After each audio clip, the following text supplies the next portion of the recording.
কলমে ও কণ্ঠে রবীন্দ্রনাথ সরকার। কবিতা রাজপুত্রের অসুখ। রাজার ছেলের অসুখ, একথা রটে গেল গোটা রাজ্যে।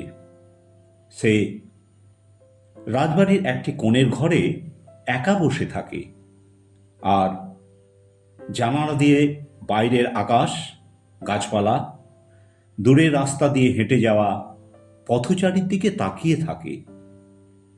মাঝে মাঝে হাসে, আবার মাঝে মাঝে বিষণ্ণ বদনে একা বসে থাকে। কিছুক্ষণ পরে টেবিলে বসে এক মনে কি যেন লেখে। রাজবাড়ির পারিবারিক ডাক্তার দীর্ঘদিন ধরে করলেন তার চিকিৎসা, কিন্তু তিনি আবিষ্কার করতে পারলেন না কি তার অসুখ। এই নিয়ে রাজা খুব চিন্তিত। একমাত্র ছেলে, তার যদি কিছু হয়ে যায় তবে রাজ্য চালাবে কে? রাজ্যের নামি দামি বড় বড় ডাক্তার আসলেন।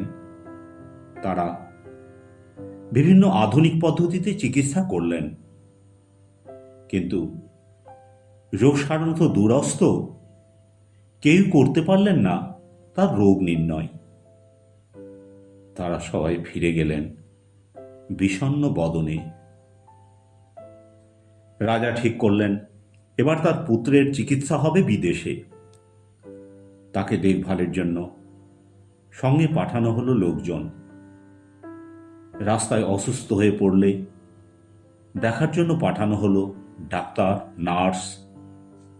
লন্ডন, আমেরিকা, ফ্রান্স, আরো কয়েকটি দেশ ঘুরল, কিন্তু কেউ সারাতে পারল না রাজপুত্রের অসুখ। ফিরে এলো দেশে। একজন বিশেষজ্ঞের পরামর্শে কিছুদিনের জন্য তাকে পাঠানো হলো পাহাড়ে। সেখানে সে একা বসে থাকে নির্জনে, দেখতে থাকে পাহাড়ের গাছ, জীবজন্তু, সেখানকার লোকজন, দেখতে থাকে দূর হিমালয়ের অনন্ত বরফ রাশি। পরে পাঠানো হলো তাকে সমুদ্র দর্শনে। সেখানে সে ঘন্টার পর ঘন্টা বসে থাকে নির্জন সমুদ্র পাড়ে। আনমনা হয়ে দেখতে থাকে সমুদ্রের ঢেউ, সমুদ্রের ঢেউয়ের ওপর আছড়ে পড়তে থাকা চাঁদের আলো ছায়ার নৃত্য, দূর সমুদ্র থেকে ধরে আনা জেলেদের মাছ। এত কিছু করেও সারানো গেল না রাজপুত্রের অসুখ। একমাত্র ছেলে।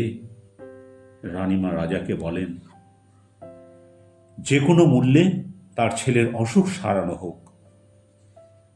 রাজা রাজ্যে ঘোষণা করলেন যে তার ছেলের অসুখ সারাতে পারবে তাকে দেওয়া হবে মোটা অঙ্কের পুরস্কার। কিন্তু কেউ আর এগিয়ে এলেন না রাজপুত্রের অসুখ সারাতে। লোকমুখে খবর পেয়ে তার সঙ্গে দেখা করতে এলেন তার ছোটবেলার গৃহশিক্ষক। অনেকক্ষণ ধরে কথা বললেন তার সঙ্গে। ফিরে এসে তিনি রাজার সঙ্গে করলেন দেখা।